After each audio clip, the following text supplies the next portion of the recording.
Iowa. I'm your host, Peter Komendowski, and welcome to Surviving Bad, where we explore stories of survival, hope, and inspiration. Today we're talking about sort of Iowa by the numbers and how America is changing. Peter Orazem, professor of labor economics at Iowa State University, is going to talk with us about the economic realities Iowans should care about, especially when talking education, jobs, the family, and financial well-being of the household. Peter, welcome to the show. I'll let you introduce yourself and this sort of idea of economics in everybody's life. Well, yes, I'm Peter Orazem. I've been at Iowa State for 41 years.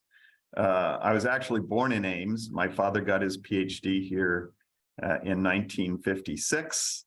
And then I got a job here in 1982, and I've been working on labor economics. And labor economics focuses on the factors that allow people to gain skills, the returns to those skills, how they retain employment, how they afford a family, how many kids they have. All of those things are parts of labor economics. So in your studies, I've often heard you speak and really share some interesting insights. Just to whet everyone's appetite, throw some interesting numbers and stats that may be a little bit surprising for us to hear. Well, traditionally, men and women have had the same average years of schooling. Men were more likely to go to college, and women were more likely to end at high school. Starting in 1970, you start seeing a surge in the fraction of women who are going on to college. By 1980, men and women were in college in equal numbers. And since then, the fraction of women going to college has been higher than it is for men. Nationally, we now have that if you look at high school graduating classes, 8% more women going to college than men. And in Iowa, the gap is even larger. So 14% more women going to college in Iowa than men. And of course, they're being raised in the same families. They have the same family backgrounds. They have the same access to income. And yet we have a much larger fraction of women going to college than men in Iowa. You know, and also you pointed out something else when we were chatting before the show, that not only are more women going to college, but their academic performance actually exceeds that of men. That's right. If you look at the gap between men and women in high school, young women are performing better than men, and that explains part of the gap in the probability of going to college. But here at Iowa State, if you look at every college and at every level, freshmen, sophomore, juniors, and seniors, women have higher GPAs than men in every single college, whether it's human science or engineering or business. So that implies there's something, you know, it's this sort of logic model. If the premises aren't sort of understandable, where's the problem here? Number one, we have less males apparently motivated to go to college. And that is almost signaled starting in high school when their grades aren't keeping up. It's even in the types of classes that young men and women take in high school. Women are more likely to take the college preparatory classes than men. If you look at national surveys, they ask, okay, why are you not going to college? Women are more likely to say that they're not going to college because they don't have the financial resources to do so, or because they have to help earn money to keep the family together. Men are more likely to say that they are not going to college because they aren't interested. So what's happening to all these men? Are they going into the workforce? Well, some are. And so you do find that men are more sensitive to short-term employment prospects than women. But in fact, a recent paper in the Journal of Political Economy looked at the decline in average working hours for young men. Their sample was people 21 to 30 who were not in school. And what they found was an increasing fraction of those men who worked 0 hours, 0 weeks the previous year. So before the Great Recession, maybe about 10% of men in that age range didn't work any weeks the prior year. But after the Great Recession, it peaked at 17% of young men in that age group worked not at all and were not in school. And it's declined somewhat, but it's still 13%. That's a disturbingly high fraction of men who, I think you would use the term failure to launch. And we used to think of this in Italy, for example, young men who are still living with their mothers, and they're single and they have not yet left the household. We're sort of going in that direction a little bit in the United States. These are great points and fascinating. We're going to take a short break and we'll be back to continue our conversation with Peter Orazem. Stay tuned. You don't want to miss this.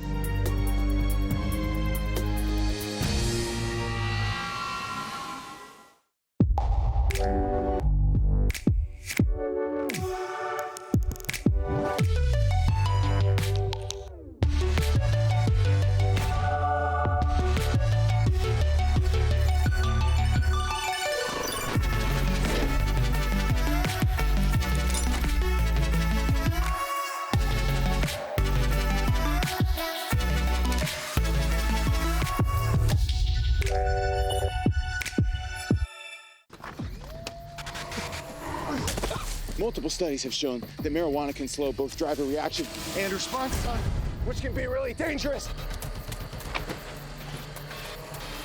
He's here. He's here. Wait. What? I can't drive. Why? My. Oh.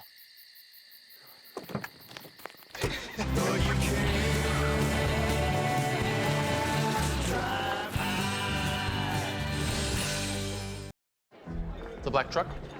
Hey, Christina from accounting. Yeah, hi. Hey, I used to date a girl named Christina. Oh, really? Yeah, and then she dumped me for my best friend. You want to see some photos of them that I took? I don't. I thought we talked about this, buddy. Buzzed and overshared again? Yeah. Yeah. I'm gonna call a car. That's a smart idea. So yeah, I know, that's why I did it. Hey, you're gonna get back to the top of the mountain. Does that mean I'm gonna get back with Christina? No. Oh. No.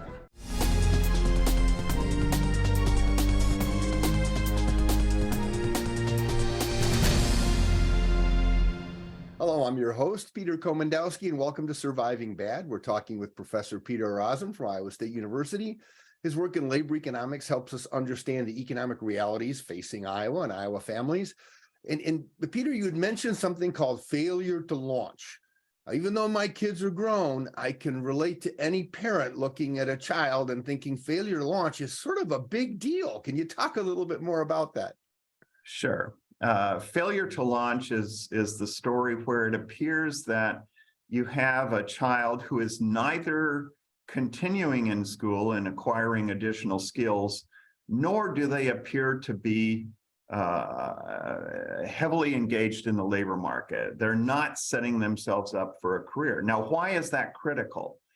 The fastest wage growth that you're going to have in your career is in the first few years that you leave school.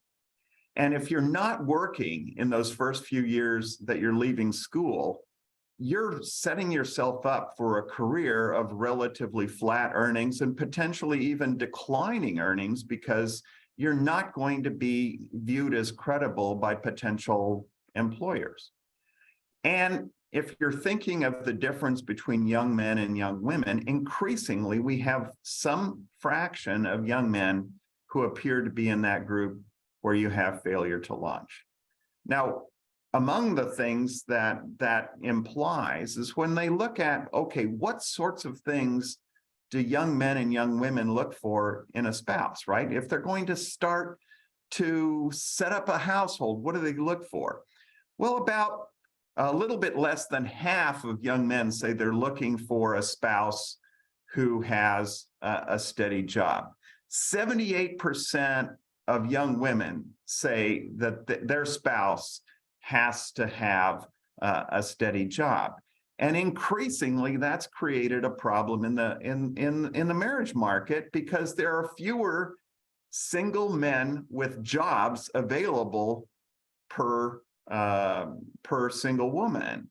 And so that's related to the declining marriage rates in the United States. You know, when we look at the labor figures, we hear about, oh, we have a very low percentage of people that are unemployed. We need more workers. How invisible are these failed to launch kids? I mean, are they measured, or are they above and beyond this number of people that aren't employed?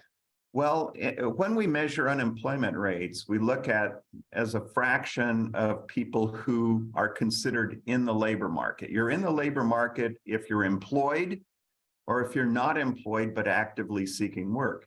If you did not work any hours the previous year, you're not actively seeking work in a labor market where we have 4.8 million unfilled vacancies per month. So it really is a puzzle as to why people in this age group, particularly why young men in this particular age group, are not taking advantage of this very strong labor market. But it's also related to how much education you have. So labor force participation rates for college-educated young men really haven't changed that much. It's still about 90% of young college-educated men who are in the labor market. If you look at high school dropouts, among the men, labor force participation rates are roughly 50%. So they're not in the labor market and they're not acquiring additional skills. That's scary, because that sort of casts a shadow on what we see as a vibrant economy in Iowa. Well, certainly in the United States, the strength of households, the strength of families are critical, right? Because we want children to grow up in stable households where they have the resources necessary for those children to thrive and ultimately launch themselves. And we're finding now that more and more children are growing up in households with only one parent. And one of the reasons is that you have young men who they may have been there at the beginning when life was created, but they're not actually participating in the raising or nurturing of those children. So we're looking at something that's affecting, say, high school grads and things like that. How, I don't know if there's any research, you might know, but how much of this goes back to earlier years of education, like preschool ed, or, you know, or is this something that sort of evolves and grows, the problem that grows into its existence in middle school and high school, this disparity with boys going on to higher levels of education and training? There's the very active research on this topic. So when is it that you develop the skills necessary to launch? And it appears that a lot of those skills are developed at a very early age. So there was an experiment done that was called the Perry Preschool Program, I think it was Ypsilanti, Michigan, where they took children who were raised in challenging households. Most were single families, most were in poverty. And they randomly assigned 3- and 4-year-olds to this preschool. And they monitored the kids who were in the preschool and the people who were randomly assigned to not be in that particular preschool, and they followed them along. And in the process, they not only got access to the preschool, but also there would be some outreach to the mothers to sort of teach them parenting skills. And so this program lasted for 2 years and then it ended. And when the kids started school, so they were 3 and 4 years old, when they started kindergarten and first grade, the kids who were in the preschool had higher test scores than the kids who were not in the preschool. And they went, oh, yippee skippy, things are going great. But gradually, the test score performance of the kids in those preschool who had been in the preschool deteriorated. And by the end of grade 5, there was no difference in test scores between the kids in the preschool and the kids outside the preschool. Well, I'd like to find out more conclusions and insights from that study after we take a short break. When we come back, we'll ask you to sort of share your reflections on the importance of this economic framework as it applies to the daily lives of Iowans and our families. See you all after the break. You don't want to miss this.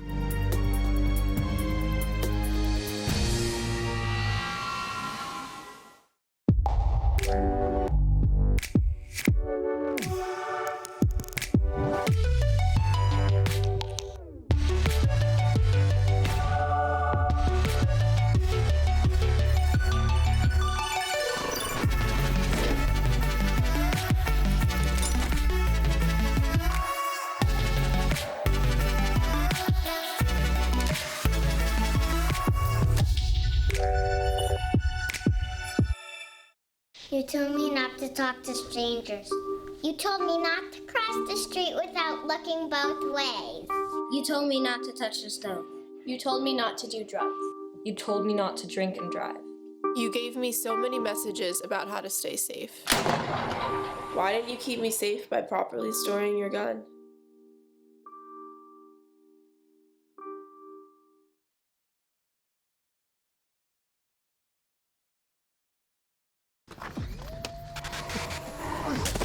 Multiple studies have shown that marijuana can slow both driver reaction and response time, which can be really dangerous. He's here. He's here. Wait.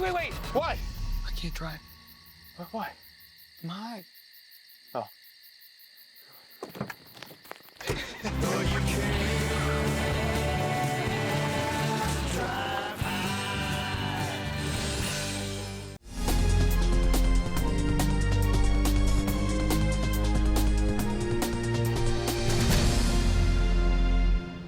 Welcome back to Surviving Bad. We're talking with economist Professor Peter Orazem from Iowa State University. You were on a roll. Let's continue with this preschool relationship with the outcome of Iowans. Well, this is a common finding in these sorts of experiments where they try to give people access, young children access to preschool, and there's an initial bump in test scores, and then they dissipate. What was interesting about the Perry preschool program is some 30 years later, they took that same data and they said, oh, well, what happened to those kids who were in that preschool? And what they found was that the kids who were in that preschool were more likely to have finished high school. They were more likely to have gone to college. They were more likely to have been married. They earned more. They were more likely to own a home. They were less likely to have had trouble with the law. They were, by all metrics, more successful as young adults than the kids who were not in that preschool. And there's a Nobel laureate, James Heckman at the University of Chicago, who looked at that and said, you know, we've been thinking about skills way too narrowly. We think about skills as how well you do in academic exercises. We're not looking at things like ambition or motivation or coping skills or ability to plan. All of those non-cognitive skills are, if anything, as important to how well we succeed as adults as the sorts of things that you get in the classroom when you're thinking of reading and writing and mathematical ability. And once you start thinking about these non-cognitive skills, those are the skills that appear to have been created very early in life that persist. And those skills that didn't show up in those test scores appear to have been learned by those kids in that preschool. And I think that if you think about the sorts of challenges that a single parent has in trying to raise children, one of the things that a preschool does is it adds additional time with adults to that child. And that additional time with adults appears to be extremely important. Do we have any research supported correlations between these kids that are failing to launch, say, in Iowa or around the country, and whether they were involved in any preschool programs? Not in Iowa necessarily, although they have done these sorts of programs where they try to do interventions with very young children. For example, the University of Chicago now has a program where they randomly assign kids. They're born in the University of Chicago Medical School, and they ask the parents if they're going to be able to follow those kids along. Some of those kids are given access to preschool and some are not. And that's an actively going program. We don't know the results from that yet. But one of the very interesting studies that launched this is what was called the 30 million word gap. So some professors at the University of Kansas looked at how many words children are exposed to early in life.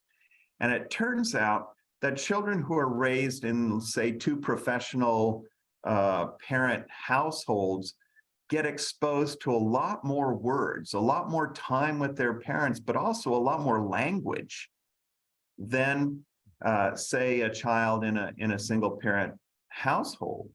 And it turns out that exposure to language is exceptionally important for the development of cognitive skills early on. So trying to figure out what these tall people are saying when you're 1 or 2 years old helps to develop skills that persist over time. So what they've done in the 30 million word gap is to show that when you are exposed to a lot more words when you're young, it also is important for learning how to read and learning how to write, learning how to communicate early on in your grade school career. And one of the things that we found out is kids who start grade school with a gap, it doesn't matter how long they've spent in school, they will never close that gap. On average, kids who start behind stay behind. Wow, that's a scary thought. It is an opportunity and a scary thought, because it does suggest that trying to make sure that kids have the right interaction with adults early on in their lives, that's how you're going to potentially launch them to being more successful in grade school and high school and beyond. Well, I know you have some ideas for what we need to do in policy and other things that may really make create better opportunities for Iowans, especially young Iowans. We're going to take a short break and we're going to ask you to come back and share some of your comments, insights, and maybe inspiration for people. We ask you all to stay tuned. You don't want to miss this.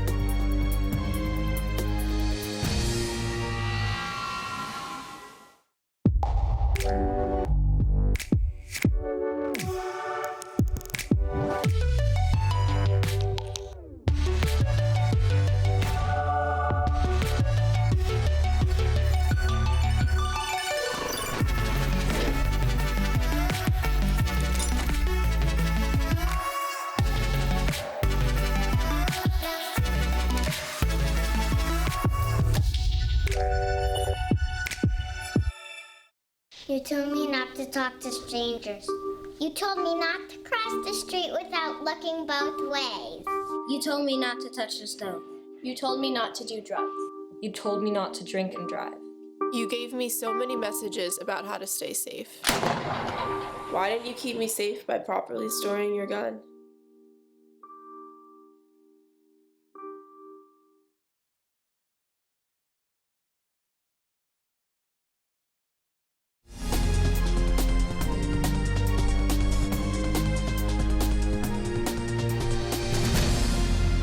Welcome back. Today on Surviving Bad, we're talking with Peter Orazem, professor of labor economics at Iowa State University. Let's see what insights, advice, and inspiration Peter has to share. Peter, the floor is yours. Well, thank you. Let me give you an example of how you might be able to break the cycle of poverty. There was a young man who grew up in Harlem. He went to Harvard. He made a lot of money, and he started to give back by creating what he called the Harlem Children's Zone, which was he was going to set up a series of schools, high quality schools in Harlem, in New York City, but he was also going to try to teach parents how to be better parents. So he also had what he called baby college, where he would teach parents of the importance of communicating with children and so on. So basically view this as we're going to start intervening in the life of these children at a very early age. And they wanted to test whether or not having a difference in schools actually mattered. And so they had so many parents who wanted their kids to get into these charter schools that they randomly assigned them to these schools. And they also kept track of what happened to the kids who didn't get into those schools because they just didn't have enough slots. And what they found was that the kids who got into these charter schools, and the parents were obligated as part of the schools to participate with their children in their education. What they found out was that the test scores for the kids in these charter schools in Harlem were at the top end of the performance of kids in school in New York City. They were more likely to continue in school. They were more likely to go to college. They were less likely to to get pregnant for the young women. And at the end of the day, that was how they were able to break the cycle of poverty for those young men and women in Harlem. And I think that in Iowa, it's the same thing. We need to be able to provide kids an educational background, interaction with adults, a safe environment at a very early age. And I think you're going to find that those kids, if we focus on trying to help kids who are in poverty, they're going to start school better. They're going to be more likely to succeed. They're going to be more likely to reach proficiency in reading and mathematics in grade school. And they're more likely then to go on and progress through high school and beyond. And what's fascinating here, you're looking at addressing the core issues of poverty and the study that followed that. But it also looks like it's the same prescription for success to deal with kids that have a failure to launch, to get more boys to start getting better grades and going to college. So it's, there's a kind of systemic poverty that it can solve, but it can also sort of make an impact on this emerging poverty of a white middle class population that's disengaging from education and work. Absolutely. The idea is not just to focus on cognitive skills, but to also develop those non-cognitive skills at a very early age. And if anything, those non-cognitive skills appear to persist even more strongly than the cognitive skills. Fantastic. Well, Peter, I thank you so much for sharing your ideas today. These are powerful ideas that I'm sure people are going to enjoy hearing about. Thank you. And thank you all for watching us today. Check out our website, ahealthyiowa.org, and keep your eye on MediaCom MC22 for our next episode of Surviving Bad, where we explore stories of survival, hope, and inspiration. On MediaCom MC22, your local programming leader.